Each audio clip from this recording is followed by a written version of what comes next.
ज़रा सोचिए, आप रात में एक मुर्दा घर के बाहर हो और अंदर से किसी के हंसने की आवाज़ आए तो? अगर आप कमज़ोर दिल हैं तो ये वीडियो अभी बंद कर दो, क्योंकि ये कहानी बहुत डरावनी होने वाली है। अगर आप ये वीडियो एंड तक देखते हो तो कमेंट करके मुझे बताना। मैं ये देखना चाहता हूँ कितने लोग ऐसा कर पाते हैं। ये कहानी मुझे एक सब्सक्राइबर ने ही भेजी है।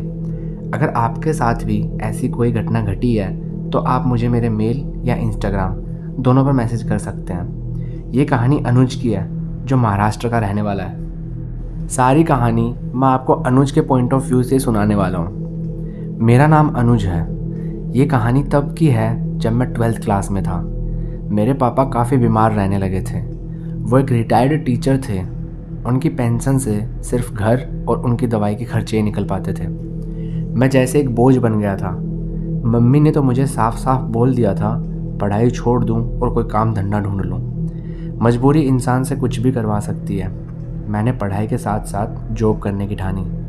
मैंने एक दिन दीवार पर एक पोस्टर देखा जिस पे लिखा था रहना और खाना फ्री।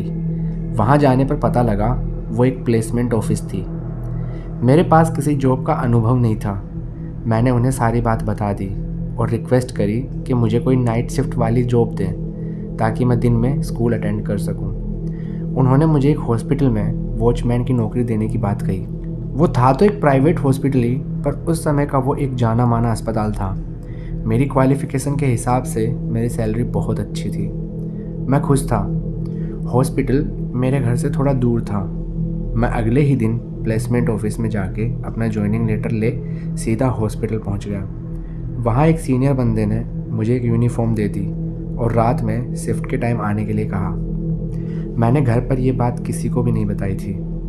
मैंने अपनी मम्मी को बोला, अब मैं रोज़ रात अपने दोस्त के यहाँ ही पढ़ने जाया करूँगा। मेरे एग्ज़ाम्स आने वाले थे तो मम्मी ने सिर्फ इतना बोला, पढ़ाई अच्छे से करना।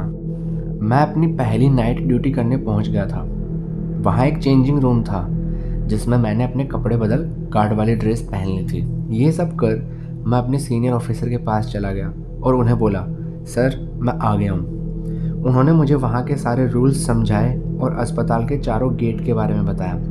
उन्होंने मुझे अस्पताल के पीछे वाले गेट, जिसको छोटा गेट भी बोलते थे, उस पर जाने को बोला।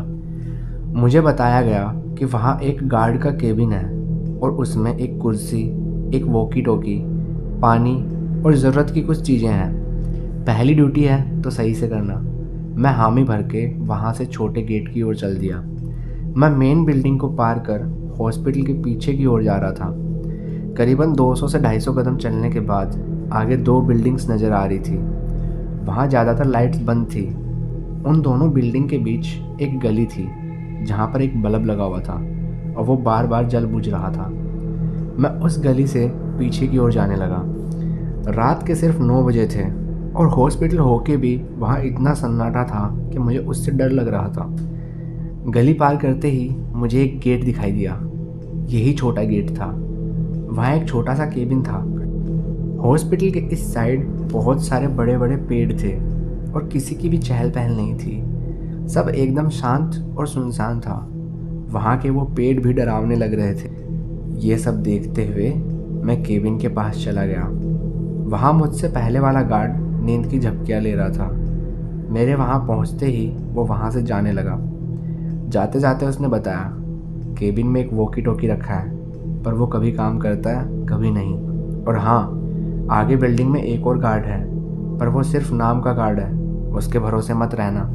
कुछ भी हो तो तुम मेन गार्ड रूम में बता देना। उसके जाने के बाद मैंने केबिन में एक नज़र दौड़ाई। वहाँ बहुत सारे देवी देवताओं की तस्वीरें लगी थी। मैं वहीं कुर्सी पर बैठ अपनी किताब पढ़ने लगा। मैं थोड़ी सी देर पढ़ता और फिर सर उठाकर चारों तरफ नज़रें घुमाता। मेरे सामने वही गली थी जिससे मैं यहाँ आया था। उसका बल्ब अभी भी चालू बंद हो रहा था। कुछ देर बाद मुझे नींद आने लगी। मैंने जैसे ही अपनी गर्दन नज़र घुमाने के लिए ऊपर उठाई, एक ठंडी हवा का झोंका मेरे बगल से गुजर गया। ऐसा लगा जैसे वो किसी की आहट या साया हो। सब कुछ सुनसान और शांत था। मैं केबिन से बाहर आया और 2 मिनट टहलने के बाद अपने मुंह पर पानी मारने लगा।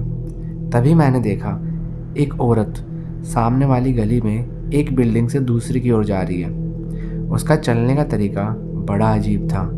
वो अपने एक पैर को घसीटते हुए चल रही थी। मैंने उस पर ज़्यादा ध्यान नहीं दिया, वैसे भी उस बिल्डिंग में गार्ड था। ये सब सोचते हुए मैं वापस उस कांच के बने केबिन में बैठ गया और पढ़ाई करने लगा। कहानी में आगे बढ़ने से पहले वीडियो को लाइक कर दो, यही मेरा मोटिवेशन है। आप मुझे निराश मत करो, मैं आपके लिए ऐसी ही कहानियाँ लाता रहूँगा। क्या आप लोग इस वीडियो पे 13 लाइक्स का टारगेट पूरा कर सकते हो? देखते हैं अब आगे की कहानी। रात के करीब 11:15 बज रहे थे, तभी सुरक्षा गार्ड चेकिंग के लिए आया। आते ही वो मुझ पे चिल्लाने लगा, ये क्या है? यहाँ नौकरी करने आए हो या पढ़ाई? तुम्हें यहाँ घूम घूम कर चारों तरफ नज़र रखनी है और तुम सिर्फ एक जगह बैठकर पढ़ाई कर रहे हो। मैं हकलाते हुए बोला, सॉरी सर, आज मेरा पहला दिन था, मुझे पता नहीं था। उसने मुझे नीचे से ऊपर तक देखा और हंसने लगा। हंसते हंसते उसने बोला, अरे बैठो बैठो, मजाक कर रहा हूँ। वैसे भी जहाँ तुम ड्यूटी कर रहे हो वहाँ रात में आने की हिम्मत कोई नहीं करता। ये बोल उसने एक सिगरेट जलाई और केबिन के पीछे की ओर बनी हॉस्पिटल की दीवार की ओर चला गया। मैं समझ गया था वो उधर पेशाब करने गया था। उसके जाने के बाद फिर से वही औरत उसी तरह से पैर घसीटते हुए उस गली में चल रही थी। हैरानी की बात ये थी, अब की बार भी वो उसी बिल्डिंग से निकली थी जिससे पिछली बार निकली थी। इस बार उसे देखते ही मैंने उसे आवाज़ लगाई, कौन है वहाँ? मेरी आवाज़ सुन वो एक पल के लिए रुकी और बिना कोई प्रतिक्रिया दिए वापस चलने लगी। इतने में गार्ड चेकिंग वाले सर भी वहाँ आ गए और पूछने लगे, किस पर चिल्ला रहा हूँ? मैंने उन्हें सब बताया तो उन्होंने बोला, इतनी टेंशन मत ले भाई, वो उस बिल्डिंग वाला गार्ड होगा, हर टाइम नशे में रहता है और पिए हुए आदमी को क्या ही पता है कि वो कैसे चल रहा है। और वैसे भी तो टेंशन फ्री रहे, यहाँ इस समय कोई आता जाता नहीं है, ये एक मुर्दा घर है। ये सुनते ही मेरे हाथ पांव ठंडे पड़ गए। अब तक सब सही चला था, पर अब मुझे उस सूनेपन से डर लगने लगा था। मेरे रोंगटे इसी बात पर खड़े हो गए थे कि अब तक मैं एक मुर्दा घर के पास बैठा था। उसकी बात सुन मैं सुन पड़ गया। सिगरेट खत्म होते ही वो वहाँ से चला गया। आसपास इतनी शांति और डर फैला था कि वहाँ की हवा और पेड़ भी मुझे मुर्दा लगने लगे थे। मुर्दा घर की बात पता लगने के बाद वो रात वहाँ बिताना बहुत मुश्किल होता जा रहा था। बीच बीच में कुत्तों के भौंकने की आवाज़ आ रही थी जो माहौल को और भी डरावना बना रही थी। पढ़ाई में मेरा जरा भी मन नहीं लग रहा था। मैं जानता था उस गली से गुजरने वाला कोई गार्ड नहीं था, वो कोई औरत ही थी। डर के मारे मेरा ध्यान बार बार उसी गली की तरफ जा रहा था। अपना ध्यान भटकाने के लिए मैंने किताब ज़ोर ज़ोर से बोलकर पढ़ना शुरू कर दी। मैंने घड़ी की ओर देखा तो वो भी बंद पड़ चुकी थी। क्या समय हुआ था मालूम नहीं। कुछ ही देर में मेरी आंख लग गई। अचानक ही मुझे किसी के चिल्लाने की आवाज़ आई। हड़बड़ी में मैंने अपनी आंखें खोली तो वही औरत गली में थी। वो अपना पैर घसीटते हुए धीरे धीरे मेरी ओर बढ़ रही थी। मैं केबिन में अपनी सुरक्षा के लिए कुछ ढूंढने लगा, लेकिन वहाँ कुछ नहीं था। वॉकी टॉकी भी काम नहीं कर रहा था। मैंने डर के मारे अपनी आंखें बंद कर ली और शंकर जी का नाम लेने लगा। कुछ ही देर में वहाँ एकदम शांति हो गई। मैंने धीरे धीरे अपनी आंखें खोली तो मुझे एक भयानक झटका लगा। मैं किसी कॉरिडोर में खड़ा था। वहाँ कुछ कमरे थे जिनमें से एक पर लिखा था पोस्टमार्टम रूम। मुझे समझ नहीं आ रहा था मैं अपने केबिन से यहाँ कैसे आ गया। मैं हड़बड़ी में वहाँ से बाहर निकलने का रास्ता ढूंढने लगा और खुद को समझाने लगा कि ये सब सच नहीं है। मुझे वहाँ बेंच पर एक आदमी लेटा दिखाई दिया। उसके पूरे शरीर से शराब की बदबू आ रही थी। मैं समझ गया था वो इस बिल्डिंग का गार्ड ही है। मैंने उसे जगाने की बहुत कोशिश की पर उसके शरीर में कोई हलचल नहीं थी। मैं बाहर निकलने की आस में उस बिल्डिंग में इधर उधर भटकने लगा। तभी मुझे पीछे से कुछ आवाज़ आई। मैंने पीछे मुड़कर देखा तो वहाँ एक स्ट्रेचर अपने आप चलते हुए मेरी ओर आ रहा था। एक पल के लिए मैं सुन्न हो चुका था। मेरे देखते ही वो स्ट्रेचर वहीं रुक गया। मैं कुछ देर वैसे ही खड़ा रहा और फिर हिम्मत करके उस स्ट्रेचर की तरफ देखते देखते वहाँ से जाने लगा। आगे मुझे सीढ़ियाँ दिखाई दी जो नीचे की ओर जा रही थी। वहाँ लिफ्ट भी थी जिसका दरवाज़ा खुला था। इतने में ही एक साया मेरे बगल से गुजरा और हंसता हुआ सीढ़ियों से नीचे की ओर बड़ी ही तेज़ी से चला गया। घबराहट और डर के मारे मैं भागकर लिफ्ट में घुस गया। मैंने जल्दी जल्दी में ग्राउंड फ्लोर वाला बटन 4-5 बार दबा दिया। लिफ्ट का दरवाज़ा बंद हो गया था और लिफ्ट चलने लगी, पर मुझे कुछ नहीं पता था कि मैं कहाँ जा रहा हूँ। लिफ्ट में सिर्फ अंधेरा था। मैं कौन सी मंजिल पर था ये भी नहीं पता था। मैं ये सब सोच ही रहा था कि लिफ्ट अचानक से एक झटका खाकर रुक गई। लिफ्ट के रुकते ही बाहर से मुझे एक साथ बहुत सारी आवाज़ें आने लगी, किसी के हंसने की, किसी के रोने की, किसी से बात करने की, तो किसी के चिल्लाने की। मेरी हालत ख़राब हो चुकी थी। लिफ्ट का दरवाज़ा अभी भी बंद था। मैं हड़बड़ी में सभी बटनों पर हाथ मारने लगा। अचानक से लिफ्ट का दरवाज़ा खुला और इसके साथ ही वो सारी आवाज़ें आना बंद हो गई। मेरे सामने एक कॉरिडोर था। मैंने सोचा लिफ्ट से निकलते ही भागूंगा, उधर ज़रूर सीढ़ियाँ या बाहर जाने का रास्ता होगा। मैं फुर्ती से भागा, लेकिन उस ओर ना तो ऊपर जाने का रास्ता था और ना ही नीचे जाने का। मैं धीरे धीरे हिम्मत हार रहा था। मैं वहीं रुक गया। आखिर जाऊं तो जाऊं कहाँ। इतने में ही एक बहुत तेज ठंडी हवा का झोंका मुझे छू के गुजरा। मैंने आसपास नज़र दौड़ाई तो वहाँ एक कमरे के बाहर बोर्ड पर लिखा था मुर्दा घर, यानी वही कमरा जिसमें मरे हुए लोगों को रखा गया था। मैं अपने आप ही उस कमरे की तरफ जाने लगा। मुझे वहाँ पास जाते ही एक घुटन और दबाव महसूस होने लगा। इतने में फिर से मुझे अपने पीछे से वही सारी आवाज़ें आने लगी, किसी के हंसने की, किसी के दर्द से गहराने की, तो किसी के किसी से बात करने की। मैंने पीछे पलटकर देखा तो लिफ्ट के पास एक औरत खड़ी थी, वही औरत जिसको मैंने गली में घूमते देखा था। वो अपना एक पैर घसीटकर मेरी ओर बढ़ने लगी। उसका चेहरा ढका था।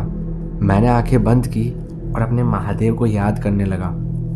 अचानक से सारी आवाज़ें बंद हो गई। मेरे चारों तरफ ठंड बढ़ने लगी थी। उस ठंड में मैं अपनी गर्म सांसें महसूस कर पा रहा था। मैंने हिम्मत करके अपनी आंखें खोली तो मेरे पैरों तले ज़मीन खिसक गई। मैं एक मोर्चरी में खड़ा था। वहाँ बड़े बड़े बॉडी ट्रे थे जहाँ मुर्दों को रखा जाता है। मैं चारों तरफ नज़रें घुमा पाता उससे पहले ही मैंने देखा एक स्ट्रेचर पर बॉडी पड़ी थी। वो स्ट्रेचर अपने आप एक बार हिला भी था शायद। ना जाने उस वक्त मैं किसके वश में था। ना चाहते हुए भी मैं उस स्ट्रेचर के पास चला गया। उस ठंड में भी मुझे पसीना आ रहा था। मैंने उस बॉडी पर रखे कपड़े को हटाया तो मेरे होश उड़ गए। वहाँ एक औरत की लाश थी जिसका चेहरा पूरी तरह से कुचला हुआ था। उसकी आंखों की पुतलियाँ उसके मुंह वाले हिस्से पर पड़ी थी। ये सब देख मुझे उल्टी आने लगी। मैंने कपड़े से उसको ढका और पीछे मुड़ा तो वही मेरे सामने खड़ी थी। का चेहरा बिल्कुल उसी डेड बॉडी जैसा था। उसका एक पैर टूटा हुआ था। उसकी आंखें नीचे लटक रही थी। उसका जबड़ा पूरा टेढ़ा हो चुका था। वहाँ से खून बह रहा था। अगले ही पल वहाँ कुछ नहीं था। इतना भयानक नज़ारा मैंने कभी नहीं देखा था। मेरी सांसें फूल चुकी थी। मैंने अपनी आंखें बंद की और अपने महादेव का नाम लेने लगा। मैंने बोला, हे महादेव मुझे बचा लो, ये मुझे क्या क्या दिखाई दे रहा है। अगले ही पल आंखें खोलते ही मैं किसी दूसरी जगह पर था। वहाँ एक घड़ी थी जिसमें 5:30 बजे हुए थे। मेरी बाईं ओर एक शटर था जिसके बाहर से पक्षियों के चहचहाने की आवाज़ें आ रही थी। बाहर से कोई वो शटर खोल रहा था। मैं भागकर शटर की तरफ चला गया। वहाँ रात वाला वही चेकिंग गार्ड खड़ा था। मुझे देख उसने अचंभे से पूछा, तुम यहाँ? मैं अभी भी बहुत डरा हुआ था। मैंने उसकी बात का कोई रिप्लाई नहीं दिया। वहाँ एक एम्बुलेंस भी खड़ी थी। थोड़ी ही देर में वो अंदर से एक बॉडी लेकर आए और एम्बुलेंस में डाल दी। उस गार्ड ने मुझे बताया कि उस औरत का एक्सीडेंट हुआ था जिसमें इसका चेहरा कुचला गया था और एक पैर भी टूट गया था। इसकी लाश 2 दिन से यहीं पड़ी थी, पर इसकी जान पहचान वाला कोई भी नहीं आया। इसकी बॉडी अभी एक संस्था के लोग लेके गए हैं। इस संस्था के लोग जिनका कोई नहीं होता उनके मृत शरीर को जलाने का काम करते हैं। मैं अपने घर आया। उस सदमे से मैं बहुत दिनों तक नहीं उबर पाया था। मेरे सवाल बहुत थे पर उनके जवाब मेरे पास नहीं थे। आपको क्या लगता है, ये सब अनुज के साथ सच में हुआ था या फिर उसका कोई भ्रम था? मैं मिलता हूँ आपको अगली वीडियो में। जय जय श्री राम।